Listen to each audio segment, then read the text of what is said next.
the name of Allah, who is the most gracious, the most beneficent. Dear students of M Education, Khan Muhammad Khan College, Bimbar, Assalamu alaikum. I am Abdur Rauf and I am present in the class. I feel pleasure to say you welcome in the class. It is a new system of education communication. It is the modern approach which we are exercising. I strongly hope that it would be beneficial for you as well. As you know that the subject of Islamic system of education, course code 5202, is now in progress. I would strongly hope the best of your participation in the class. Thanks. Now I am going to start my lecture. As I have already told you that, and I think that you can see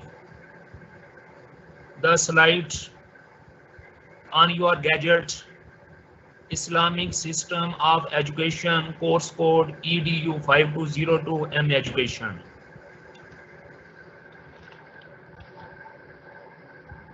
अजीज तलबा व तालबात, lecture शुरू करने से पहले कुछ important बातें भी मैंने आपसे करनी हैं कि जैसा कि आपको ये अच्छी तरह अंदाज़ा है कि ये जो एक जदीद सिस्टम है और इसके प्रोज एंड कॉन्स का हमें मुकम्मल तौर पर अंदाज़ा नहीं है, लिहाजा मैं ये कहना चाहूँगा कि आप लोग सबसे पहले अपने पास एक डायरी और उसके साथ आपके पास बॉल पॉइंट पेंसिल वगैरह भी होनी चाहिए। कुछ चीज़ें तो वो होंगी जो कि स्लाइड्स के ऊपर आपको नज़र आ जाएंगी, लेकिन कुछ चीज़ें वो होंगी जो कि आपको लिखनी होंगी, जो मैं ज़बानी आपसे शेयर करूँगा। तो इसलिए आप लोग जो हैं, मैं कोशिश करूँगा कि ज़रा स्लोली मतलब ये है कि आप लोगों को ये सारा काम करवाया जाए। और वैसे भी मैं आमतौर पर जो स्टूडेंट्स हैं उनके हवाले से ये कोशिश करता हूँ कि उन्हें ज़्यादातर प्रैक्टिकल जो वर्क है ये करवाया जाए, क्योंकि आपको तो पता है कि जो प्रैक्टिकल वर्क होता है यही इंसान को कंप्लीट करता है, परफेक्ट करता है, मुकम्मल करता है। इसके ज़रिए इंसान के अंदर स्किल डेवलप होती है और ये जो स्किल होती है यही इंसान को किसी बड़े लेवल पे लेके जाती है। मेरा अपना ज़िंदगी का कि ये असूल है कि मैं जब भी कोई अपना लेक्चर शुरू करता हूँ उससे पहले एक छोटा सा जो मोटिवेशन का क्लिप होता है वो अपने स्टूडेंट से शेयर करता हूँ। तो मैं आज सबसे पहले एक जो मोटिवेशन का क्लिप है वो आपके सामने शेयर करूँगा, आपने उसको सुनना है और उसके बाद हम अपना लेक्चर शुरू करेंगे इंशाल्लाह। बच्चों, ये एक नया सिस्टम है, इसी हवाले से मैं ये आपसे ये कहना चाहूँगा कि इसको आपने टेंशन नहीं लेनी। ये आपकी बहुत बड़ी खुशकिस्मती है कि आप लोग एक ऐसी चीज़ से, एक ऐसे गैजेट से, एक ऐसे सिस्टम से मुतारफ़ हो रहे हैं कि जो कि एक इंतहाई जदीद सिस्टम है और इस सिस्टम के ऊपर दुनिया में बड़ी मेहनत हुई है। लिहाजा इसी हवाले से कि बाज़ मुझे फ़ोन आ रहे थे, मैसेज आ रहे थे कि सर हमें बड़ी परेशानी है, हमें समझ नहीं आ रही है, हम क्या करें। मैंने तो कोशिश की है कि 57 स्टूडेंट्स हैं और सबको मैंने लिंक भेज दी है। अब अगर किसी इलाके में ये सर्विस अगर कमज़ोर है या कोई प्रॉब्लम है तो आप लोगों को इसका जो मैनेज है वो तो खुद ही करना चाहिए। लेकिन ये है कि मैंने अपनी तरफ से ये कोशिश की है कि कोई भी स्टूडेंट जो है वो इस क्लास से महरूम न रह जाए। अब मैं बात ये करना चाह रहा हूँ परेशानी के हवाले से। एक दिन एक स्कॉलर अपनी क्लास में, वो प्रोफेसर थे, दाखिल हुए। उन्होंने अपने तालिब इल्म से पूछा कि ये मुझे बताएं what you can see in my hands. तो उनके हाथ में असल में गिलास था। उन्होंने बोला कि ये जो गिलास है ये मैं कितनी देर अपने हाथ पे रख सकता हूँ। तो हर एक ने ये राय दी कि सर आप यानी कि आसानी के साथ 5 या 10 सेकंड तक रख सकते हैं। तो उन्होंने आगे से सवाल किया, अगर यही जो गिलास है ये मेरे हाथ पे मैं 1 मिनट के लिए रखूं तो क्या होगा। तो स्टूडेंट्स ने कहा सर अगर यही गिलास आप अपने हाथ पे उठा के रखेंगे तो 1 मिनट के बाद आपके बाजू में दर्द होना शुरू हो जाएगा, आपका जो बाजू है वो रेस्टलेस हो जाएगा। उन्होंने बोला कि अच्छा अगर मैं इसी को 5 मिनट के लिए रखूं या 10 मिनट के लिए रखूं। उन्होंने बोला कि सर फिर तो आपके बाजू में और ज़्यादा दर्द होना शुरू हो जाएगा। तो उन्होंने बोला कि अच्छा अगर फ़र्ज़ करें कि मैं अगर इसी गिलास को तकरीबन 20 मिनट के लिए रखता हूं तो फिर क्या होगा। तो उन्होंने बोला कि सर आपका बाजू तो शल हो जाएगा और यहाँ तक कि आप गिर जाएंगे या आपको अस्पताल ले जाना पड़ेगा। तो उन्होंने बोला कि इसका मतलब ये है कि जो मेरा बाजू इतनी ज़्यादा कुव्वत रखता है कि मैं वज़न उठा सकता हूँ, मैं गाड़ी चला सकता हूँ, मैं इसको घुमा फिरा सकता हूँ, सिर्फ एक छोटा सा गिलास जिसका वज़न बहुत थोड़ा है, यानी कि आधा किलो भी नहीं है बल्कि आधा पाव भी नहीं है, बिल्कुल थोड़ा सा वज़न है, और यही अगर मैं 1 घंटा रखूँगा तो मेरे बाजू का हाल ये हो जाएगा कि मेरा बाजू नकारा हो जाएगा और मुझे शदीद तकलीफ से दो चार होना पड़ेगा। तो फिर आगे से उन्होंने बड़ी खूबसूरत बात की। उन्होंने बोला बच्चों आप अपनी ज़िंदगी में जो भी टेंशन अपने जहन पे सवार करते हैं और उसको सवार रहने देते हैं तो फिर आपका जो दिमाग है वो भी इसी तरह शल हो जाएगा जिस तरह की ये मेरा बाजू शल हो गया, ये शल हो सकता है। लिहाजा ज़िंदगी में मसाइल आते हैं, परेशानियां आती हैं, टेंशनें आती हैं, उसका फौरी तौर पर सलूशन ढूंढना चाहिए। अल्लाह ताला ने इंसान को अक्ल इसीलिए दी है कि हम फौरी तौर पर उसका कोई सलूशन ढूंढें। जैसे हम उसका कोई सलूशन ढूंढेंगे तो वो फौरी तौर पर उसका जो असर है वो हमारे दिमाग से निकल जाएगा। लेकिन अगर हम सलूशन ढूंढने के बजाय, अपनी अक्ल को इस्तेमाल करने के बजाय, आपने जो कुव्वतें अल्लाह तबारक व तआला ने हमें दी हुई हैं उनको इस्तेमाल करने के बजाय हम टेंशन को लेके दिमाग में बैठा लें और उसके बाद हम बोलेंगे तौबा ये मसला हल नहीं हो सकता, ये हो गया वो हो गया, तो बच्चों आपको जो अल्लाह ने बहुत बड़ी नेमत दिमाग की दी हुई है आप इससे महरूम हो जाएंगे।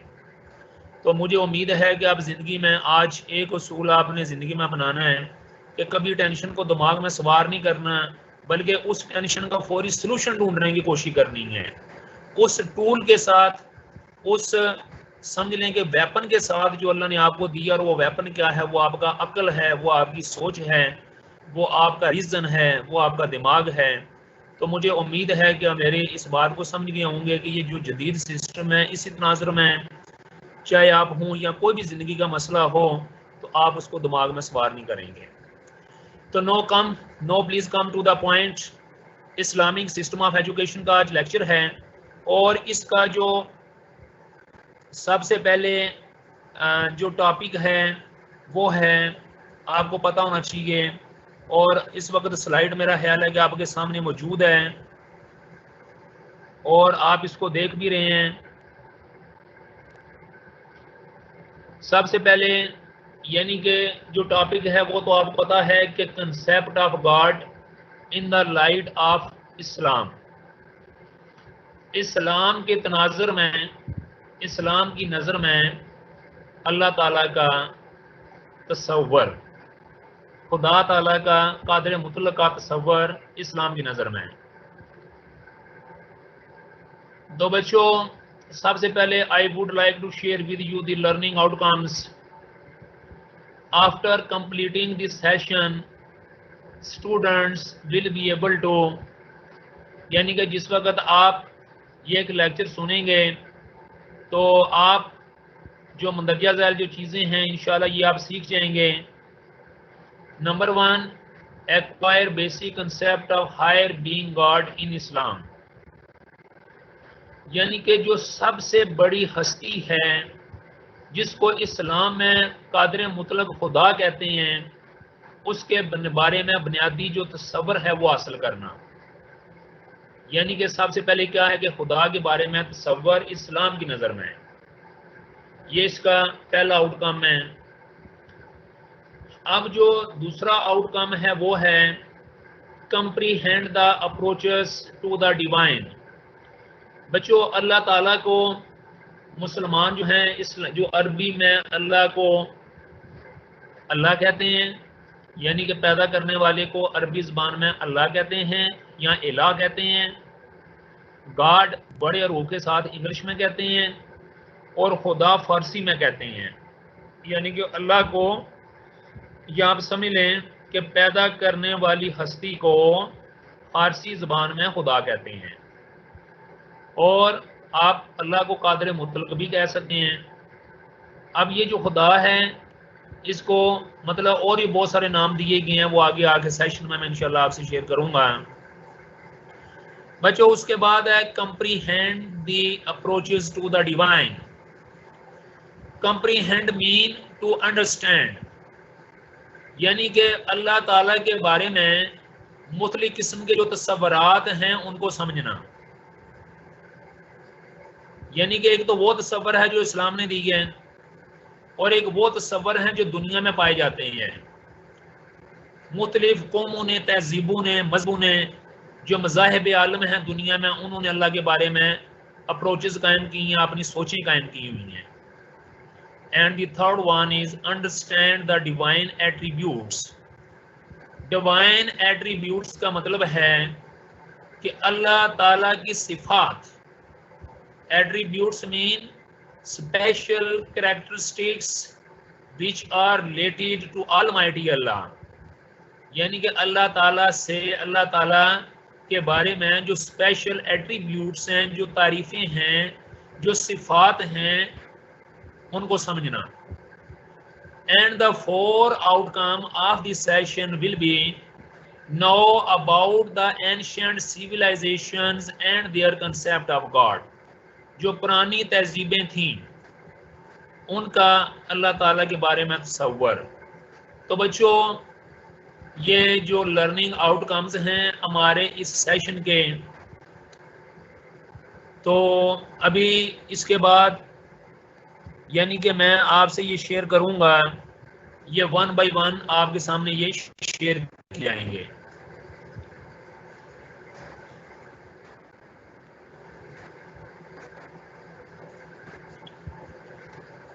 तो जैसा कि टॉपिक आपको पता चल गया, and you can see the topic concept of God.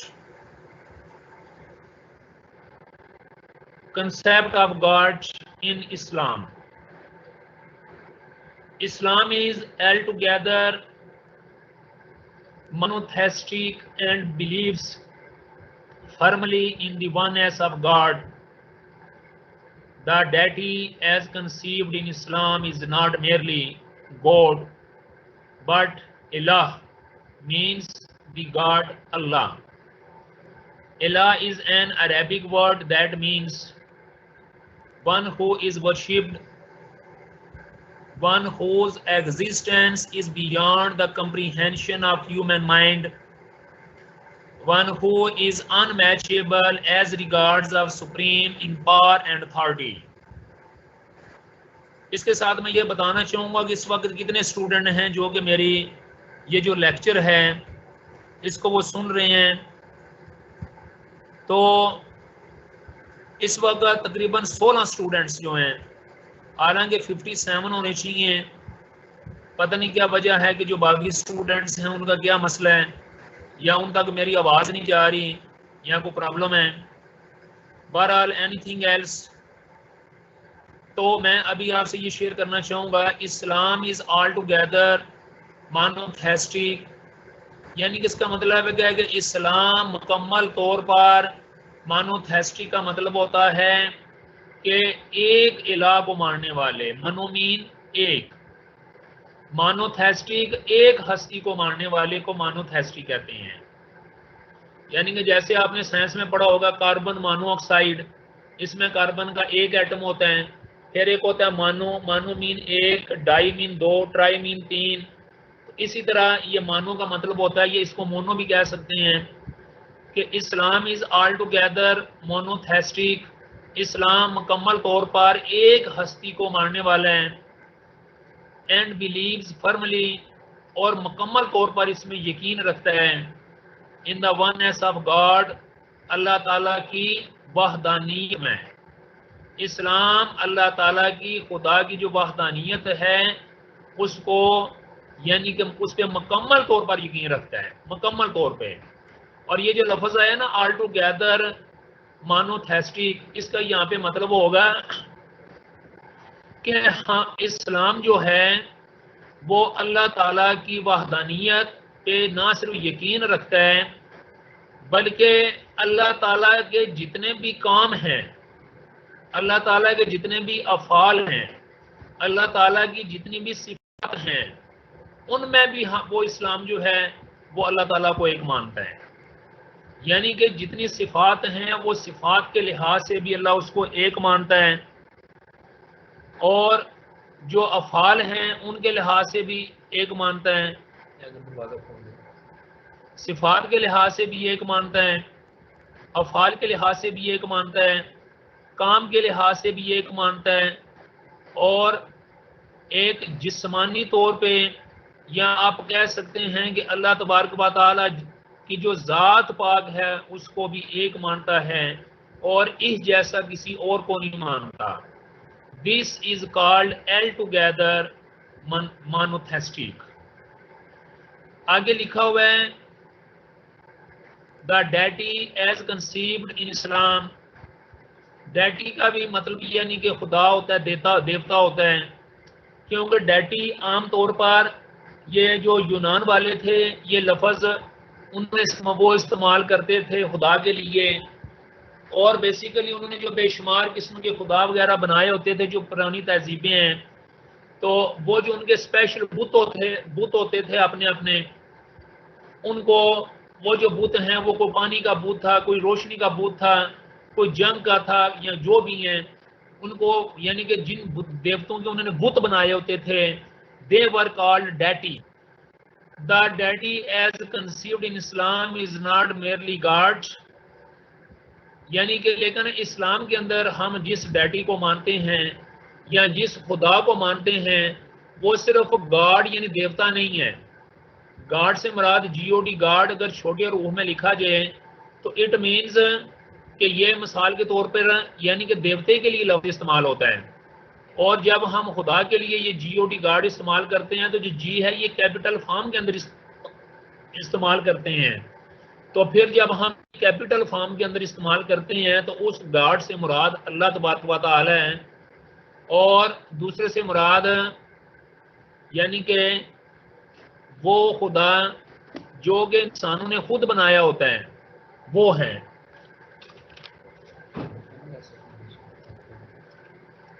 इससे मुराद वो खुदा है। तो इट मीन्स के बट इला मीन्स दी गॉड, अरबी ज़बान के अंदर यानी कि इसी गॉड के लिए जो लफ्ज़ इस्तेमाल होता है वो अल्लाह होता है। अब इस अल्लाह भी इस्तेमाल होता है, और इला ILAH, जैसा कि आप देख सकते हैं here is written visible, but अल्लाह मीन्स का मतलब है दी गॉड। अल्लाह मीन्स का इलाह ILAH इलाह। जब हम कहते हैं कि ला इलाहा इल्लल्लाह, ला इलाहा इल्लल्लाह, यानी कि ला इलाहा यानी नहीं है कोई इलाह, यानी कोई माबूद नहीं है। इस इलाह का मतलब है यानी कि माबूद नहीं है, means the God Allah, Allah. इलाह is an Arabic word that means, ये जो लफ्ज़ इलाह है ये अरबी लफ्ज़ है, और जिसका मतलब है वन हु इज वर्शिप्ड, वो ज़ात पाक जिसकी इबादत की जाए, वो ज़ात पाक जिसकी इबादत की जाए, और दूसरा है वन हुज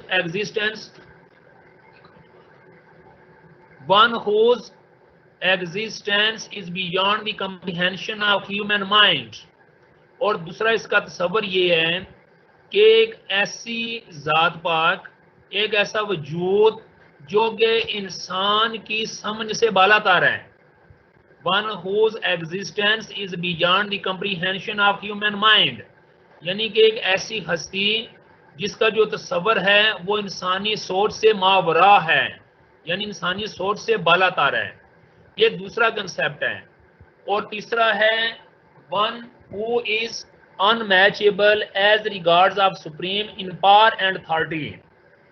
तीसरा अरबी ज़बान के अंदर इला का मतलब है अनमैचेबल, जिसका कोई सानी नहीं होता, जिसके कोई बराबर नहीं होता, ना कुव्वत के अतबार से, ना ज़ात के अतबार से, ना फाल के अतबार से, ना कुव्वत के अतबार से, ना इख्तरात के अतबार से, किसी एतबार से भी जो बराबर नहीं होता।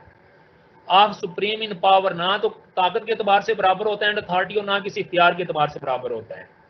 तो अभी बच्चों आपने ये करना है कि ये जो कंसेप्ट ऑफ गॉड की आप स्लाइड देख रहे हैं, मैं आप अभी ये नोट करें और ये सारी नोट करके अपनी कॉपी पे नोट कर लें। उसके बाद मैं ठीक 3 मिनट के बाद अगली स्लाइड पे आपसे बात करता हूं। यानी कि आपके पास I am rendering you 3 minutes for this slide. Please copy this slide into your notebooks and then I after come. Okay, 3 minute के बाद मैं आपसे दोबारा यानी कि अगली जो स्लाइड है वो शेयर करता हूं।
बिस्मिल्लाहिर्रहमानिर्रहीम। Thank you very much for joining. तो मैं ये आपसे बात कर रहा था कि ये जो कंसेप्ट ऑफ गॉड है, जो बेसिकली इसकी मैंने आपको जो तीन बड़ी इंपॉर्टेंट इनकी जो क्वालिटीज़ हैं, एट्रीब्यूट्स वो बताए हैं। अभी हम चलते हैं अगली स्लाइड के ऊपर।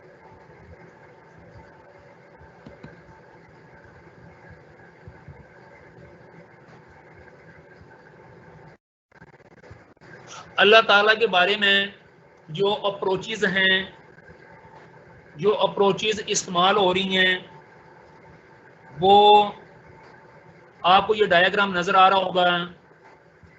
This is the diagram that I have made for you to understand the concept of Allah Almighty। तो इसमें सबसे पहले है थीज़म, THEISM, थीज़म। नंबर सेकंड पे है एथीज़म। नंबर थर्ड पे है एग्नोस्टिज्म, यानी कि एग्नोस्टिज्म। और नंबर फोर पे है टेंथी, यानी कि थीज़म। और नंबर फाइव पे है डिज़म। ये पांच बड़े कंसेप्ट इस वक्त दुनिया में अल्लाह ताला के बारे में पाए जाते हैं। चाहे कोई इस्लामिक वर्ड है, चाहे कोई आप समझ लें कि नॉन मुस्लिम वर्ड है, क्राइस्ट हैं, ज्यूज हैं दुनिया में, यानी क्योंकि मुख्तलिफ किस्म के मज़ाहब हैं। मैं बड़े बड़े मज़ाहब के आपको नाम भी बता देता हूँ, जैसे कि इस्लाम है, यहूदियत है, ईसाईयत है, ताओइज़्म है, कन्फ्यूशियज़्म है, ज़रतश्तिज़्म है, सिखिज़्म है, हिंदुइज़्म है। ये जितने भी दुनिया में बड़े बड़े मज़हब हैं, ये जितने भी मज़हब हैं, इनके अल्लाह ताला के बारे में, गॉड के बारे में, इलाह के बारे में पांच बड़े कंसेप्ट पाए जाते हैं, which I would like to share with you now. ये पांच जो बड़े कंसेप्ट हैं, इसमें सबसे पहले आ जाता है थीज़म। थीज़म की तारीफ आप जरा अपने पास नोट करेंगे। Theism is the belief in a creator who displays the qualities as mentioned in this PowerPoint। Number one, जो अल्लाह ताला की क्वालिटीज है, नंबर वन है ट्रांसीडेंट। ट्रांसीडेंट का मतलब, यानी स्पेलिंग सुन लें, TRANSCENDENT, ट्रांसीडेंट। दूसरी क्वालिटी इमानेंट, IMMANENT, इमानेंट। तीसरी क्वालिटी है पर्सनल, PERSONEL, जरा कलम तेज चलाएं, पर्सनल। नंबर फोर है eternal, ETERNAL, eternal. Number four है all knowing, ALLKNOWING, all knowing. आगे है ऑल पावरफुल, और उसके बाद है ऑल प्रेजेंट। तो बच्चों, ये जो क्वालिटीज हैं, ये सारी की सारी आती हैं थीज़म के अंदर। Theism is the first concept that is pertaining to God. It is related to God, it is related to Allah, it is related to nature, it is related to super being, it is related to super metaphysics. तो ये वो concept हैं जो कि अल्लाह ताला के बारे में हैं। और मैं आपको ये बताता चलूं कि जो हम लोग हैं, जो बीइंग अ मुस्लिम हैं, उनके ही सारे के सारे जो नज़रियात हैं वो थीज़म के मुताबिक हैं।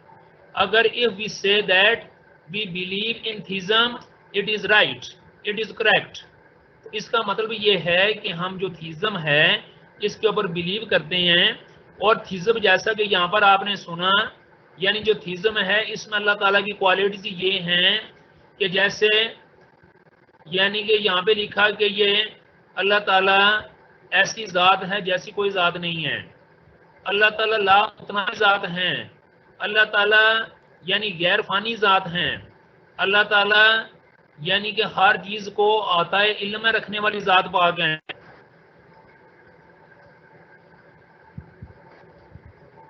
ये बच्चों 1 मिनट का ज़रा ब्रेक है।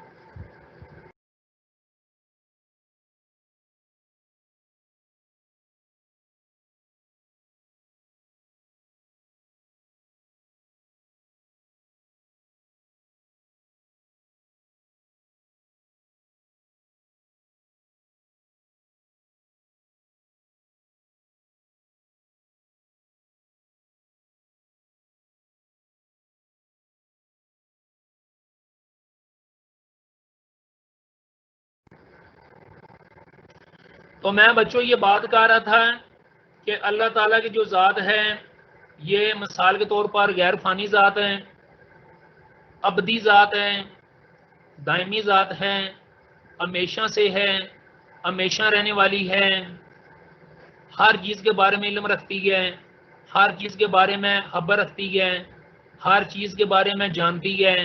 तो इन तमाम नज़रियात के हमल जो एक सबसे बड़ा स्कूल ऑफ थॉट है उसको बोलते हैं थीज़म, THEISM। मुझे कभी उम्मीद है कि थीज़म की आपको समझ आ गई होगी। अगर ये कहना कि we are theism, you are theism, every Muslim is theism, तो ये बात दुरुस्त है। अब उसके बाद आगे बात आती है एथीज़म, यानी कि पहले थीज़म था और अब बात आ रही है एथीज़म, यानी कि ATHEISM, एथीज़म। एथीज़म का बच्चों मतलब ये मैं आपको चलें थोड़ा सा आपकी इंग्लिश भी दुरुस्त कराता चलूं कि लैटिन वर्ड के अंदर ये बेसिकली लैटिन वर्ड्स हैं, ये बेसिकली लैटिन वर्ड्स हैं। और जो लैटिन वर्ड्स हैं इसमें जब किसी लफ्ज़ के पहले ए लगा दिया जाता है तो वो मुतज़ाद बन जाता है, उसके मानी चेंज हो जाते हैं, वो लफ्ज़ उल्ट हो जाता है। जैसे एक लफ्ज़ होता है नॉर्मल और एक होता है अब नॉर्मल, यानी इसमें ऐब लगाएं तो लफ्ज़ उल्ट बन जाता है। इसी तरह थीज़म तौहीद परस्ती और अथीज़म, इसको अगर आप ये कहें कि दैरियत यानी कि ना तौहीद परस्ती। अथीज़म का मतलब हो गया यानी कि ना तौहीद परस्ती, थीज़म का मतलब तौहीद परस्ती, आथीज़म यानी कि ना तौहीद परस्ती। तो ये जो अथीज़म है मिसाल के तौर पर इसको अगर ना तौहीद परस्ती के लिए जो लफ्ज़ इस्तेमाल होता है वो इस्तेमाल होता है दैरिया, यानी कि दैरिये वो लोग होते हैं जो कि किसी भी खुदा को नहीं मानते। ये जो दैरी होते हैं ये सिर्फ अक्ल को अपना खुदा मानते हैं। ये कहते हैं कि जो अक्ल है यही सब कुछ है, ये कहते हैं जो अक्ल है यही सब कुछ है, जो ज़माना है यही सब कुछ है। और यानी कि ये कहते हैं कि हम उसी चीज़ को मानेंगे जो हमारी अक्ल मानने वाली है, हम उस चीज़ को मानेंगे जो कि हम अक्ल के ज़रिए उसको प्रूव कर सकते हैं, हम उस चीज़ को मानेंगे जिसको हम प्रैक्टिकली प्रूव कर सकते हैं, हम उस चीज़ को मानेंगे जिनको हम 5 सेंसेस से प्रूव कर सकते हैं। जैसे कि हम या तो उसे देख सकते हैं या उसको सुन सकते हैं या उसको फील कर सकते हैं। तो यानी कि जो 5 सेंसेस के ज़रिए यानी कि जिस चीज़ को हम एक्सेप्ट कर सकते हैं, अगर वो कोई भी चीज़ हमारे 5 सेंसेस में नहीं आने वाली तो उसको वो बोलते हैं कि वो चीज़ का वजूद ही नहीं है, उस चीज़ का वजूद है ही नहीं है। तो इसलिए ये जो दैरिये लोग हैं इनकी तादाद दुनिया में बहुत कम है, इनकी तादाद दुनिया में बहुत ही कम है, ये कुछ हज़ारों में है, लेकिन ये हैं लोग दुनिया में। और मिसाल के तौर पर इनको दैरिया कहते हैं, ये ज़माने को पूजने वाले हैं, कहते हैं सब कुछ ज़माने ही होता है, हमारा बिलीव ज़माने के ऊपर ही है। और मिसाल के तौर पर ये अक्ल के ज़रिए हर चीज़ को मापते हैं। मुझे उम्मीद है कि आपको थीज़म और एथीज़म की अच्छी तरह समझ आ चुकी होगी। थीज़म तौहीद को कहते हैं, तौहीद परस्त जैसे मुसलमान, और एथीज़म जो ना तौहीद परस्त होते हैं जिन्हें दैरिया कहते हैं। No I am moving to the next point, agnosticism. Agnosticism, ये एग्नास्टिज्म AGNOSTISM, एग्नास्टिज्म जो है ये हम यानी कि इसको हम इस अंदाज में लेते हैं, इसकी मैं पहले आपको तारीफ आपको सुनाऊंगा फिर आपको मुझे उम्मीद है कि समझ आ जाएगी।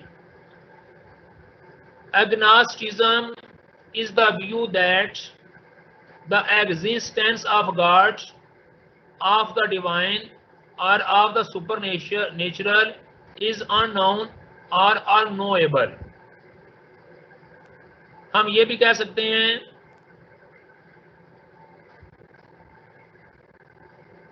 यानी कि इससे मुराद वो कहते हैं कि अल्लाह ताला एक मावरा ज़ात पाक है, ये सुपर नेचुरल है, ना हम उसका अता कर सकते हैं ना हम उसके बारे में जान सकते हैं। यानी कि जो एग्नास्टिज्म है इसके बारे में ये वो लोग हैं जो खुदा को तो मानते हैं लेकिन ये कहते हैं कि वो ऐसी ज़ात है जिसके बारे में हमें कोई इल्म नहीं है, वो ऐसी ज़ात है जिसके बारे में हमें ना उसका इल्म है, ना हम उसके बारे में जानते हैं, ना हमें उसके मकाम का पता है, ना उसके हमें मकान का पता है, ना हमें उसकी हस्ती के बारे में पता है, लेकिन है सीग है। There is something but unknown, है सीग है लेकिन हमें पता नहीं है। तो ये तीसरा ग्रुप है जो कि इस हवाले से मिसाल के तौर पर यानी कि अल्लाह के ऊपर ये यकीन रखता है कि है सीए को बड़ी ज़ात, लेकिन पता नहीं है कि है कौन, है सी लेकिन पता नहीं है। तो ये तीसरे लोग हैं एग्नास्टिज्म वाले। पहले मैंने बताया थीज़म अल्लाह को उसकी सिफात के साथ मानने वाले, अथीज़म अल्लाह के बजाय अक्ल को सब कुछ मानने वाले, अक्ल रीज़न को। और अग्नास्टिज्म ये वो लोग हैं जो कि कहते हैं अल्लाह ताला का वजूद तो है लेकिन हमारी समझ से बाला तार है, बियॉन्ड ऑफ ह्यूमन अंडरस्टैंडिंग। ठीक है। उसके बाद बच्चों आगे आता है नंबर 4 है पैंथीज्म। पैंथीज्म ये बड़ा एक इंपॉर्टेंट टॉपिक है। पैंथीज्म PANTHEISM पैंथीज्म। बच्चों पैंथीज्म का मतलब ये है, इसकी अगर मैं आपको थोड़ी सी डेफिनेशन इंग्लिश में लिखाऊं तो आप ये लिखें मेरे बच्चों, pantheism is the belief that God is within everything. Pantheism का मतलब है कि अल्लाह ताला हर चीज के अंदर मौजूद हैं। It means God is in everything being, हर शय के अंदर मौजूद हैं, हर चीज के अंदर मौजूद हैं, हर जगह के अंदर मौजूद हैं, हर इंसान के अंदर, हर जानवर के अंदर, हर जानदार चीज के अंदर, हर लिविंग के अंदर, हर नॉन लिविंग के अंदर अल्लाह ताला मौजूद हैं। तो बच्चों मैं एक बात ये बताऊं कि ये जो अकीदा है ये बहुत खतरनाक अकीदा है, ये भी सही मुसलमानों का अकीदा नहीं है, यानी कि ये भी सही मुसलमान का अकीदा नहीं है। उसकी वजह ये है कि उसकी वजह ये है कि अल्लाह तबारक व तआला की ज़ात मौजूद है लेकिन अपने इल्म के एतबार से हर जगह पे मौजूद है। अल्लाह की ज़ात अपने इल्म के एतबार से हर जगह पे मौजूद है, लेकिन अगर हम ये कह लें कि किसी इंसान के अंदर मौजूद है तो ये एक बड़ा ख़तरनाक किस्म का नज़रिया बन जाता है। और ये जो नज़रिया है ये इतना ख़तरनाक है कि आप लोग सोच भी नहीं सकते। अब जो लोग इस नज़रिए पे यकीन रखते हैं ना, उनका अकीदा ये है कि जो खुदा है ये एक इंसान के अंदर भी मौजूद है, एक जानवर के अंदर भी मौजूद है, एक वली जो वली है उसके अंदर भी मौजूद है, और एक जो बदतरीन जानवर जैसे कुत्ता है उसके अंदर भी मौजूद है। और अल्लाह ताला अगर एक नबी के अंदर मौजूद हैं तो एक जो जंगली जानवर है उसके अंदर भी मौजूद हैं। अल्लाह ताला एक दरख्त के अंदर भी मौजूद हैं। ये इन लोगों का अकीदा है। और आप ज़रा बताएं कि ये अकीदा कितना ख़तरनाक है। इसका भी स्पेशल किस्म का एक नाम है जिसको कहते हैं वाहदतल वजूद। इसको कहते हैं, इसका मतलब होता है पैंथीसिस का मतलब वाहदतल वजूद, यानी कि इसका मतलब ये है कि पूरी दुनिया के अंदर वजूद अल्लाह का ही है, शक्लें उसकी मुख्तलिफ हैं। आप ये इसको समझ सकते हैं। वो कहते हैं पूरी कायनात के अंदर है वजूद अल्लाह का, उसकी शक्लें मुख्तलिफ हैं। फिर वो उसकी मिसाल ये देते हैं कि जैसे कि एक मोम होता है, मोम प्लास्टिक तो है नहीं, जो मोम होता है वो कहते हैं कि अगर हम इसको गर्म करें, गर्म करने के बाद उस मोम से हम चाहें तो कोई भी जानवर की शक्ल बना लें, उस मोम से चाहे किसी इंसान की शक्ल बना लें। Bad system. अगर हम चाहें तो उसे जिस चीज की मर्जी शक्ल बना लें, चाहे आप कोई भी गंदे से गंदे जानवर की शक्ल बना लें, आप चाहे किसी अच्छे से अच्छे जानवर की शक्ल बना लें, जिसकी मर्जी आप शक्ल बना लें, तो वो क्या होगा, होगा तो वो मोम। कहते हैं कि अगर हम एक मोम के जरिए एक गाय की शक्ल बनाते हैं, हम एक मोम के जरिए एक इंसान की मूर्ति बनाते हैं, हम उसी मोम को गर्म करके उससे हजारों किस्म की शक्लें बनाते हैं, शक्लें तो वो मुख्तलिफ होंगी लेकिन होगा तो वो मोम। तो इन लोगों का अकीदा ये जो पैंथीसिस वाले हैं वो कहते हैं, पैंथीज्म वाले कि है तो अल्लाह है, उसकी शक्लें मुख्तलिफ हैं। यानी कि मिसाल के तौर पर वो अल्लाह है, ये सारी की सारी दुनिया में जितनी भी आबादी है ये अल्लाह के जिस्म के हिस्से हैं, ये अल्लाह से ड्राइव्ड हैं, लिहाजा ये सारे के सारे खुदा हैं और खुदा इनके अंदर मौजूद है। तो ये बच्चों बड़ा खतरनाक अकीदा है, इसके ऊपर तो बड़ी बड़ी किताबें लिखी गई हैं, इसको रिजेक्ट किया गया है। और मैं चले आपसे ये भी बताता चलूँ, इस अकीदे को रिजेक्ट करने वाले सबसे पहले मतलब हजरत अल्लफ मुजद्दद सानी थे, जिन्हें शेख अहमद सरहंदी भी कहते हैं।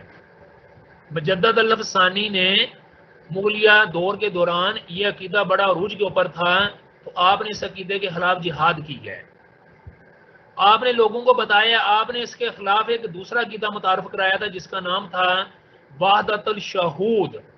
वहदतुल शहूद, वो कहते हैं कि अल्लाह तबारक व तआला अपने इल्म के एतबार से हर एक जगह पे मौजूद हैं, अपनी ज़ात के एतबार से इंसानों के अंदर मौजूद नहीं है। यानी कि जिस तरह वो कहते थे कि ज़ात के एतबार से मौजूद हैं, तो इसलिए बच्चों अल्लाह ताला इल्म के एतबार से हर जगह पे मौजूद हैं।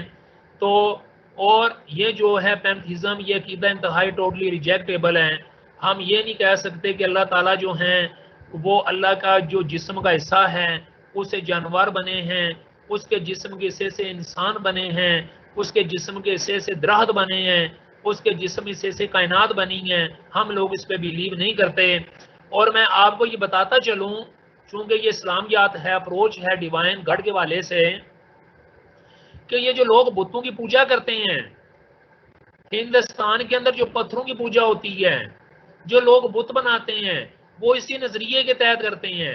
वो कहते हैं ये जो पत्थर है इसके अंदर भी अल्लाह मौजूद है, लिहाजा हम खुदा की इबादत कर रहे हैं। वो कहते हैं कि ये जो हमने मूर्तियां घर पे बनाई हुई हैं, ये भी इसके, क्योंकि ये भी खुदा के जिस्म का ऐन है, खुदा के जिस्म का हिस्सा है, पार्ट है। तो जब ये खुदा के जिस्म का पार्ट है, तो खुदा का जिस्म जहाँ भी मिले उसकी इबादत कर लो। इसलिए वो गाय की भी इबादत करते हैं, इसलिए वो पत्थरों की इबादत भी करते हैं, इसलिए वो दरख्तों की भी इबादत करते हैं। वो कहते हैं these are all parts of God. तो ये बच्चों अकीदा बहुत खतरनाक है। अब चौथे नंबर पे चलते हैं। एक बार फिर मैं यानी कि आपको बता दूं कि जो अप्रोचेस टू डिवाइन हैं, गॉड हैं, वो 5 हैं। थीज़म मैंने बता दिया, तौहीद परस्ती जैसे कि हमारा अकीदा है। अथीज़म यानी कि दैरियत परस्ती, जैसे कि मिसाल के तौर पे यानी कि बाज़ लोग अक्ल को खुदा मानते हैं, बाकी किसी चीज़ को मानते नहीं हैं। इसी तरह एग्नास्टिज्म, मावरा ज़ात पाक, यानी कि खुदा को एक ऐसी ज़ात समझते हैं कि जो कि इंसान की समझ में आने वाली नहीं है, इंसान की समझ से बालातर ज़ात। और एक है पैंथीज़म। जो पैंथीज़म है ये मिसाल के तौर पर वाहतुल वजूद, जैसा मैंने अभी आपको बताया कि वो नज़रिया है जिसमें हम यानी कि हम नहीं बल्कि एक दुनिया में खास ग्रुप है जो कि ये बात मानता है कि अल्लाह ताला की जो ज़ात पाक है ये हर चीज़ के अंदर मौजूद है, चाहे वो जानवर है, इंसान है, या कोई भी कायनात का कोई भी हिस्सा है। अभी बच्चों no we are going to the next point, deism, DEISM, deism. बच्चों डिज़म ये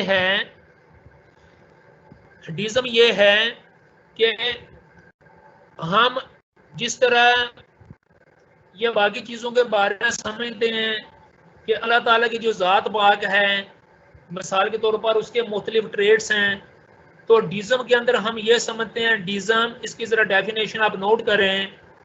डिज़म is the belief of an external God who created the world, यानी belief that there is an external God who created the world, यानी कि एक ऐसा बैरूनी खुदा है जो जिसने दुनिया बनाई है, but is not immanent within it, लेकिन ये वो खुदा है जो कि किसी भी चीज़ के अंदर नहीं है। तो डिज़म का मतलब यानी कि जो डिज़म है ये बेसिकली पैंथीज़म का उल्ट है। पैंथीज़म वाले कहते हैं कि हर चीज़ के अंदर खुदा है, और डिज़म वाले कहते हैं कि हर चीज़ के अंदर खुदा नहीं है। खुदा जो है उसने दुनिया बना दी है, और बनाने के बाद वो आराम से एक तरफ बैठ गए हैं। अब दुनिया जो मर्जी करें, इसको वो कुछ भी नहीं कहने वाले, क़यामत के दिन इनको पकड़ लेंगे। यानी कि ये भी एक अकीदा मुकम्मल तौर पर 100 मुकम्मल नहीं है, मुकम्मल तौर पर, यानी कि ये इनका अकीदा ये है कि जो खुदा है उसने इस दुनिया को बना दिया। जब इस दुनिया को उसने बना दिया तो बनाने के बाद उसने इस दुनिया को बिल्कुल फ्री हैंड छोड़ दिया। अब इतना फ्री हैंड छोड़ दिया कि मिसाल के तौर पर अब ये जो दुनिया है ये अपनी मर्जी से चल रही है, इसमें अल्लाह का कोई अमल दखल नहीं है, इसको अल्लाह ताला कोई मॉनिटर नहीं कर रहे। वो अपने आराम से कायनात की किसी एक हाथ जगह पे बैठे हुए हैं और लोगों को उन्होंने फ्री हैंड दे दिया, फरिश्ते उनके अमाल लिख रहे हैं और क़यामत के दिन सारे के सारे अल्लाह के सामने पेश किए जाएंगे। तो कुछ इनका जो नजरिया है वो तो इस्लामी है, लेकिन सारे इस्लामी नहीं है। अल्लाह ताला ने दुनिया में इंसान को तख्लीक की है, तो तख्लीक करने के बाद अल्लाह ताला ने दुनिया में इंसान को भेजा है। अल्लाह ने इंसान की रहनुमाई के लिए किताबें भेजी हैं, पैगंबर भेजे हैं हदायत और रुशद के लिए। और जब इंसान के लिए अल्लाह ने हदायत और रुशद के लिए मुख्तलिफ चीज़ें भेजी हैं तो फिर अल्लाह ताला ने इसी इंसान को यानी कि परखने के लिए अल्लाह तबारक व तआला मुकम्मल तौर पे मॉनिटर कर रहे हैं। अल्लाह इल्म के एतबार से मौजूद हैं, हर जगह पे मौजूद हैं और देख रहे हैं। और जब कोई ख़ास सिचुएशन होती है तो अल्लाह ताला फौरी तौर पे एक्शन भी करते हैं। जैसा कि बच्चों आपने कुरान पाक में ये पढ़ा होगा कि अल्लाह ताला ने बहुत सारी बस्तियों को उल्ट दिया था, उनके गुनाह के सवाब उल्ट दिया। कौम लूत को उल्ट दिया, कौम शोएब अलैहिस्सलाम को उल्ट दिया, यानी जो शोएब अलैहिस्सलाम की कौम नाप तोल में कमी करती थी, लूत अलैहिस्सलाम की कौम के अंदर जो बदफेली की आदत थी, कौम जो सबा है उसको अल्लाह ताला ने गर्क कर दिया। इसी तरह कौम आद को अल्लाह ने गर्क कर दिया, सालेह अलैहिस्सलाम की कौम को गर्क कर दिया, नूह अलैहिस्सलाम की कौम को गर्क कर दिया। और नूह अलैहिस्सलाम की कौम जो ईमान लेके आए थे उनको बचा भी लिया, आसमान से बारिश नाजिल की, 40 दिन बारिश होती रही।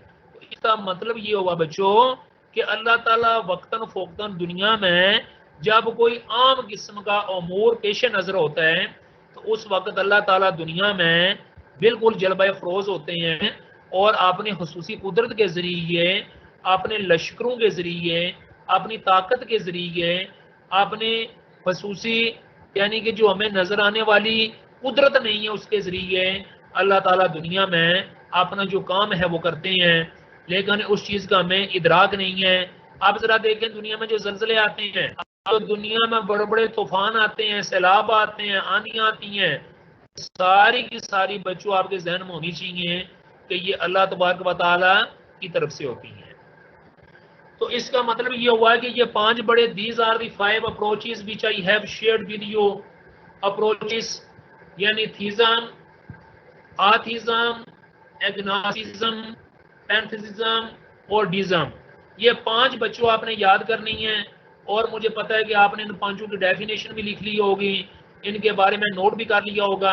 अभी उसके बाद अगली स्लाइड के ऊपर मैं चलता हूँ ताकि हम मजीद इसके बारे में जान सकें। एक एक लाइन में मैं दोबारा इनको रिवाइज कर देता हूँ, एक एक लाइन में।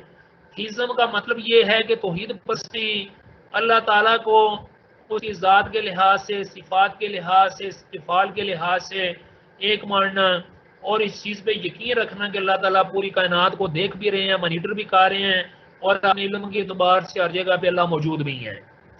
दूसरी बात आ गई अथीज़म। इसमें ये होता है कि अल्लाह तबारक व तआला जो हैं वो दुनिया में यानी कि कोई बड़ी ज़ात नहीं है, यानी कि अल्लाह तबारक व तआला की नफ़ी है। ये लोग कहते हैं दुनिया में कुछ भी नहीं है, सिर्फ अक्ल है या ज़माना है और कुछ भी नहीं है, कोई भी इसको ज़ात नहीं चलाने वाली, ये कायनात खुद से चल रही है, ये कायनात अपने आप चल रही है। इस हवाले से चले मैं आपके साथ एक इस्लामी एक वाक़या है वो भी शेयर कर लूँ। चलें कहीं ऐसा ना हो, मुझे उम्मीद है कि ये आपको इंशाल्लाह पेपर्स वगैरह में आपको फ़ायदा भी देगा। एक दैरिया था जो कि किसी खुदा पे यकीन नहीं रखता था।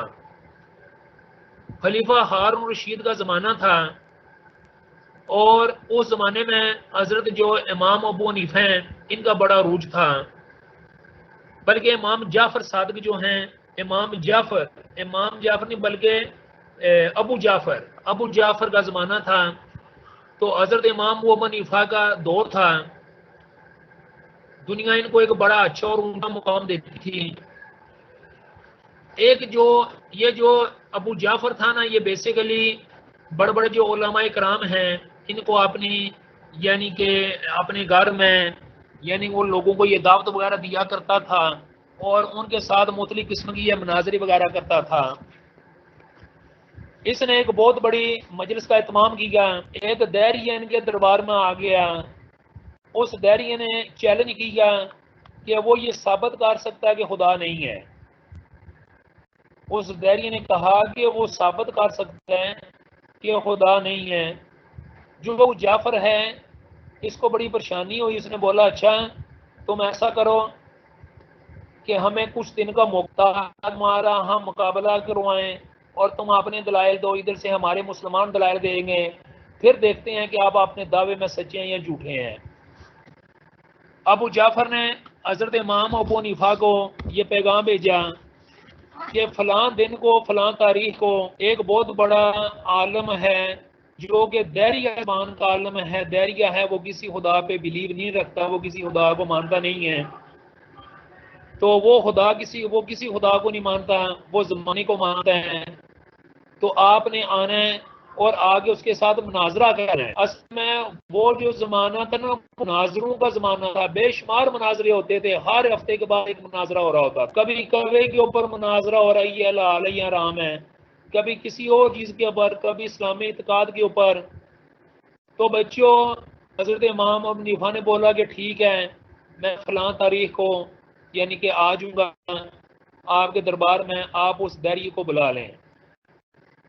जब मुकर्रर वक्त पहुंचा तो जब देखा बाहर जो बादशाह का ये भरा हुआ है, बेशुमार लोग वहां मौजूद हैं, लोग दूर दूर से आए हुए हैं ताकि ये जो एक बड़ा यानी कि किस्म का ये जो हो रहा था इसको देख सकें, इस मनाजरे को देख सकें। तो जिस वक्त वो सारे के सारे लोग आए, वो दैरिया भी आ गया, अबू जाफर जो मंसूर था वो भी आ गया जो बादशाह था, और अबू जाफर मंसूर के जितने वज़रा हैं, वजीर हैं, वो भी वहां पे बैठे हुए हैं। लेकिन बड़ी हैरानगी की बात है कि अब आगे इमाम अबू हनीफा वहां पे पहुंचे थे। ये मैं बात सुना रहा हूं आपको अथीज्म के हवाले से, ATHEISM, दैर ये जो लोग हैं उनके हवाले से। अच्छा, अब तमाम लोग उस जमाने में फोन तो था नहीं कि हजरत इमाम अबू हनीफा को फोन कर लेते, आप अब इस वक्त किधर हैं, आप क्यों नहीं पहुंच रहे। अच्छा, अब जो दरबार वाले थे वहां पे चहमगोई होना शुरू हो गई। वो जो तहरीया था वो भी थोड़ा मुस्कुराने लगा कि इनका जो इमाम है, जो सबसे बड़ा आलम है, जिसको कहते हैं जी कि ये अरब का सबसे बड़ा आलम है, मौजूदा जमाने का अरब, वो भी गायब है, वो अभी तक पहुंचा नहीं है। और जो वजीर थे वो भी परेशान हो रहे थे, बादशाह को भी परेशानी थी कि क्या बात है, इमाम अबू हनीफा जैसा आदमी जो वक्त का पाबंद था, अपने कोलो फेल का पाबंद था, वो अभी तक पहुंचे नहीं है। अब ये चाय मुगाइयाँ शुरू हो रही थी कि अचानक सामने का जो दरवाज़ा है वो खुलता है और एक सदा बुलंद होती है कि इमाम अबू हनीफा तशरीफ ला रहे हैं। जैसे इमाम अबू हनीफा वहां पे पहुंचे तो उन्होंने सलाम किया, दरबार को वाले लोगों को सलाम किया जो वहां पे हाजिर थे, बादशाह सलामत को सलाम किया। तो फिर देर से आने की माजरत भी की और अचानक फरमाना शुरू कर दिया कि बादशाह सलामत, मैं माजरत करता हूँ, असल मुझे देरी इस वजह से हुई कि आपको पता है कि जिस इलाके से मैं आता हूँ, मेरे रास्ते में एक दरिया आता है। अब वो जो दरिया है, वो मिसाल के तौर पर जब मैं दरिया पे पहुंचा तो वहां पे कश्ती कोई नहीं थी, कोई भी ऐसा मुसाफिर, ऐसी कोई भी ना जहाज था ना कोई कश्ती थी कि मुझे वहां से लेके आती। मैं फिर सोचो विचार में पड़ गया कि अचानक क्या हुआ। कहते हैं कि अचानक वहां पे लकड़ियों के जो टुकड़े हैं वो आना शुरू हो गए मेरे सामने, और जब मेरे सामने लकड़ियों के टुकड़े बहुत सारे आने शुरू हो गए, फिर अचानक ही वो आपस में मिलना शुरू हो गए। जब वो अचानक आपस में मिलना शुरू हो गए तो वहां पर अचानक उनके अंदर जो कील वगैरह है वो लगना शुरू हो गए। और मैं जो 10 मिनट लेट हुआ हूँ, असल में जो कश्ती अपने आप बनी है ना वहां पे, वो उसको 10 मिनट बनने में लगे थे। यानी 10 मिनट के बाद मेरे सामने कश्ती बनी बनाई तैयार थी। मैं आराम से छलांग लगा के कश्ती में बैठा, मैं दरिया को पार किया और मैं आगे भी दरबार में पहुंच आया हूँ। ये जो मैं 10 मिनट लेट हूँ असल इसलिए लेट हुआ हूँ कि उस कश्ती के बनने में 10 मिनट लग गए थे। जैसे ही हजरत इमाम अबू हनीफा ने यह बात शुरू की, सब लोग एक दूसरे का मुंह देखना शुरू हो गए। जो बादशाह अबू जबर मंसूर था वो भी परेशान हो गया कि ये इमाम अबू हनीफा को क्या हो गया है। जो दरबारी थे, जो गुजरा थे, वजीर थे, वो भी हैरान हो गए कि ये इमाम साहब क्या कह रहे हैं। अचानक वो जो दैरिया था वो बोल पड़ा। वो कहने लगा कि बादशाह सलामत, आपने एक ऐसे बंदे को बुला लिया है जिसको इतना भी पता नहीं है कि कश्ती बनाने के लिए कम से कम एक, मतलब यह है कि एक कारीगर की ज़रूरत होती है कश्ती बनाने के लिए। यानी कि अकेले बंदा कश्ती ऐसे 10 मिनट में वो खुद ब खुद कैसे बन सकती है। तो ये आपका जो आलम है ये तो बहका हुआ है, ये तो जहनी तौर पर गया गुजरा है, इसको अक्ल नहीं है और आप इसको मेरा मुकाबला करने के लिए ले आए हैं। मुझे बड़ा अफसोस है कि आपने मेरा टाइम ज़ाया किया है और आपने दरबारियों का टाइम ज़ाया किया है। लेकिन मैं इसके साथ साथ ये भी सिफारिश करूंगा कि ऐसे गरीबी इंसान को सजा दी जाए। जिस वक्त दैरिया ने ये बात कह दी तो आगे से इमाम अबू हनीफा रहमतुल्लाह अलैह उठे और कहने लगे कि ए दरबारियों, आपने सुना कि ये दैरिया कह रहा है कि एक जो कश्ती है उसको बनाने के लिए कम से कम कारीगर की जरूरत होती है। और बादशाह सलामत, आपने भी सुन लिया कि एक कश्ती को बनाने के लिए ये दैरिया कह रहे हैं एक कारीगर की जरूरत होती है। की तरफ कहा कि आप गुजरा, आपने भी सुन लिया कि ये दैरिया कह रहे हैं कि एक कश्ती बनाने के लिए कारीगरों की जरूरत होती है, उसके बगैर कश्ती नहीं बन सकती। फिर दैरिया की तरफ मुखातब हुए कि तुम खुद कह रहे हो कि एक कश्ती बनाने के लिए कम से कम कुछ कारीगरों की जरूरत होती है।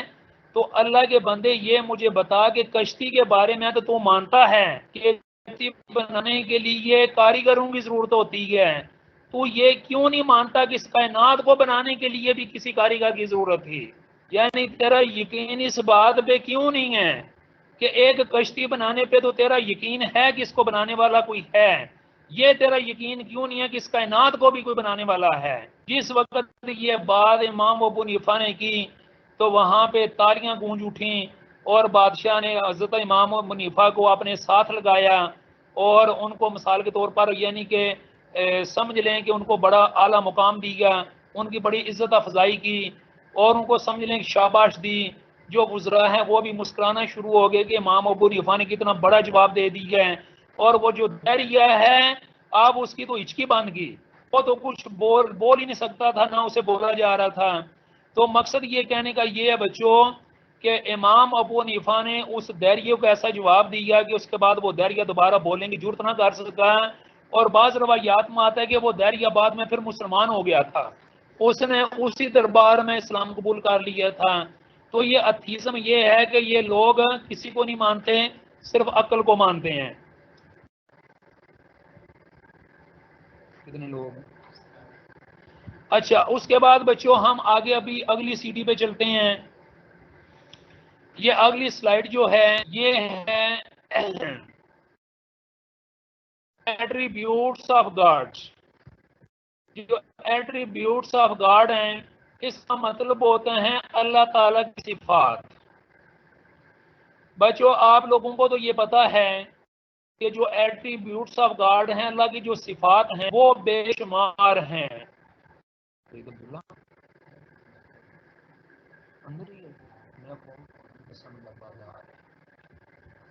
जो एट्रीब्यूट्स ऑफ गॉड हैं ये बेशुमार हैं। मिसाल के तौर पर क्या हैं, कम से कम जो अल्लाह के 99 नेम्स हैं they are also called the attributes of God, वो भी एट्रीब्यूट्स ऑफ गॉड हैं। और अल्लाह तबारक व तआला खुद कुरान पाक के अंदर सूरह अल अराफ के अंदर फरमाते हैं कि अगर ए इंसान तो मेरे बारे में बातें लिखना शुरू कर दे, मेरी तारीफें करना शुरू कर दे, तो इस ज़मीन के ऊपर जितने भी ये समंदर हैं अगर ये स्याही बन जाएं, जितने दरख्त हैं ये कलम बन जाएं, तो फिर भी मेरी बातें ख़त्म नहीं होंगी, मेरे एट्रीब्यूट्स ख़त्म नहीं होंगे, मेरी तारीफ़ें ख़त्म नहीं होंगी। मेरी बातें खत्म नहीं होंगी। तो इसका मतलब ये है कि अल्लाह तबारक व तआला की जो ज़ात पाक है ये बड़ी सिफात वाली ज़ात पाक है, ये बड़े ख़ास किस्म की ज़ात पाक है जिसके अंदर हर किस्म की खूबी मौजूद है, जिसके अंदर हर किस्म की सिफत मौजूद है, जिसके अंदर हर किस्म की अच्छी बात मौजूद है, जिसके अंदर हर किस्म के एट्रीब्यूट्स मौजूद हैं। तो ये यहाँ पर मैंने कुछ का जिक्र किया है। नंबर 1 है ओमनी पोटेंस, नंबर 2 है ओमनी साइंस, नंबर 3 है परफेक्ट गुडनेस, नंबर 4 है इमानेंट, और नंबर 5 है ट्रांसीडेंस। ये जो 5 हैं ये आप नाम अभी याद कर लें, इनकी तशरीह अगली स्लाइड में आ रही है जो कि मैं आपके साथ शेयर करने जा रहा हूं। बच्चों, ओमनीपोटेंस, ओमनीपोटेंस का मतलब ये है ऑल पावरफुल। एक बात आपने ये ज़हन में रखनी है कि ऑल पावरफुल का मतलब होता है कि तमाम तार कुव्वतों का सरचश्मा वादाहु ला शरीक एक ज़ात, यानी कि तमाम तार जो कुव्वतें हैं उनका सरचश्मा सिर्फ एक ज़ात है, और वो ज़ात क्या है? अल्लाह है। आप लोग लिखें God is perfect and has the most perfect power. Power in this sense is the ability to do things and to change things. ये कितनी बड़ी बात अल्लाह ताला के बारे में। मैं इसका तर्जुमा आपके सामने शेयर कर रहा हूँ। गॉड इज परफेक्ट, कि अल्लाह ताला एक मुकम्मल ज़ात पाक है। And has the most perfect power, और अल्लाह की जितनी कुदरतें हैं, ताकतें हैं, वो सब किस्सा मुकम्मल है। अल्लाह के अंदर कोई कमजोरी नहीं है, यानी अल्लाह ताला खुद मुकम्मल हैं, और जो अल्लाह की कुव्वतें हैं वो भी मुकम्मल हैं, उनमें कोई कमजोरी नहीं है। Power in this sense is the ability to do things, यानी कुव्वतों से ये मुराद कि अल्लाह की ये वो सलाहियत है जिसमें वो कोई भी काम कर सकता है, एंड टू चेंज थिंग्स, या कोई भी तब्दीली कर सकता है। वो जब चाहे कुछ भी करें और जब चाहे कुछ भी चीज़ के अंदर तब्दीली ले आए। तो ये सारे के सारे यानी कि ओमनी पोटेंस, ये अल्लाह की सिफत है, OMNI, omni potence. God is perfect and has the most perfect power. Power in this sense is the ability to do things and to change things. आगे बच्चों दूसरे नंबर पे है omni science. As you know, dear students, that science mean knowledge, science mean education, science means to know everything, science means to have a knowledge about the things that are present in the universe, यानी कि all knowing, यानी कि इस दुनिया में ये अल्लाह ताला की ओमनी साइंस के हवाले से एक सिफत है कि अल्लाह ताला की ज़ात सब कुछ जानने वाली है। एक बात ये मैं बता दूं, अगर हम सिर्फ ये लफ्ज़ कहते हैं पावरफुल, ये पावरफुल किसी मशीन के लिए लफ्ज़ भी इस्तेमाल हो सकता है, किसी इंसान के लिए भी इस्तेमाल हो सकता है, और किसी जानवर के लिए भी इस्तेमाल हो सकता है कि वो जानवर बड़ा पावरफुल है, वो मशीन बड़ी पावरफुल है, वो इंसान बड़ा पावरफुल है। लेकिन जिस वक्त ऑल पावरफुल लग जाएगा तो इससे मुराद सिर्फ अल्लाह की ज़ात होगी, यानी कि अल्लाह की सिफत से पहले जिस वक्त आल लग जाता है, अल्लाह की सिफत से पहले जब आल लग जाता है तो वो अल्लाह की सिफत मान जाती है किसी भी सिफत से पहले। इस तरह ओमनी साइंस को हम बोलेंगे ऑल नोइंग, यानी हर चीज़ के बारे में, कुल्ले शै इन, हर चीज़ के बारे में जानने वाली ज़ात पाक, यानी कि जो कुछ ज़मीन के अंदर है, जो कुछ आसमान पे है, जो कुछ हमारी पूरी कायनात के अंदर है, उसके बारे में जो इल्म रखने वाली ज़ात पाक है वो अल्लाह ताला की ज़ात है। इसलिए अल्लाह को बोलेंगे ऑल नोइंग। क्या बोलेंगे? All knowing. This term associated with the monotheistic faiths, the most obvious definition of omniscience is knowing everything, यानी कि जैसा कि ये लफ्ज़ आपके सामने आ गया कि हर चीज़ के बारे में जानने वाली ज़ात पाक को ओमनी साइंस कहते हैं। हर चीज़ के बारे में जानने वाले को ओमनी साइंस बोलेंगे। उसके बाद बच्चों आगे आखिरी यानी कि इस हवाले से जो है दी डिवाइन एट्रीब्यूट्स हैं, perfect goodness, God is the most perfect possible being, God's will is in accordance with moral values. इसका मतलब ये है कि अल्लाह ताला की जो ज़ात पाक है बच्चों, वो हर हवाले से मुकम्मल ज़ात पाक है, और होता वही है जो अल्लाह की मर्जी होती है।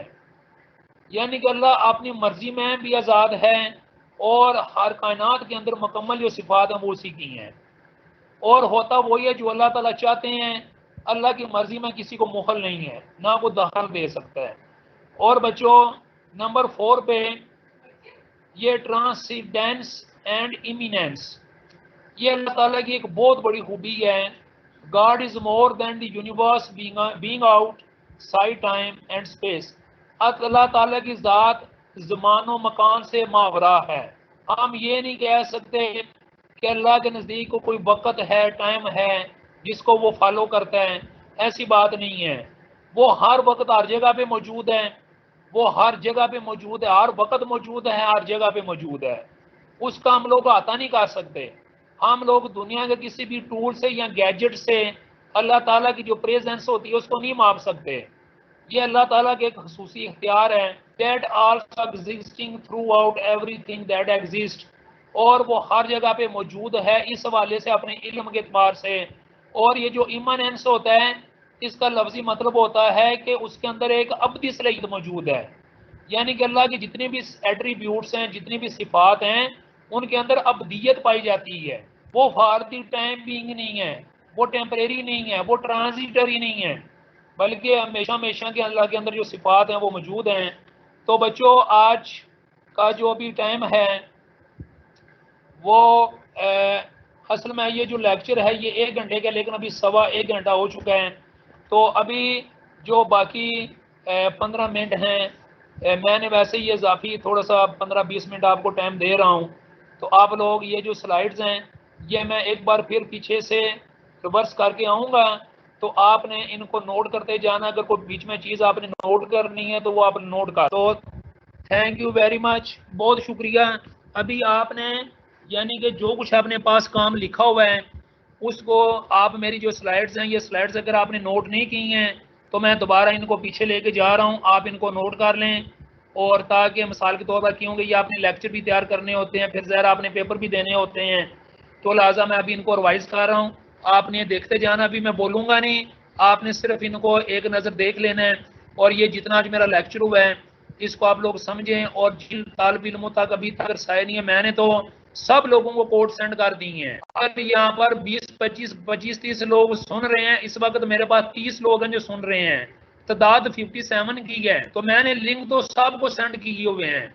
अगर किसी जगह पे कोई लिंक प्रॉब्लम है, कोई नेट का प्रॉब्लम है, कोई सिग्नल प्रॉब्लम है, तो वो आइंदा कोशिश करें। कल भी मेरा इंशाल्लाह लेक्चर होगा, तो वो कोशिश करें कम से कम कल, यानी कि ये मसला नहीं होना चाहिए। तो अभी मैं दोबारा शुरू पे जा रहा हूँ ताकि आप लोग यानी कि अपनी आसानी के लिए ये सारी की सारी ये नोट कर लें। थैंक यू वेरी मच, अल्लाह हाफिज़। I am going to reverse all the slides again and try to write into your notebooks. Thank you very much. Allah Hafiz.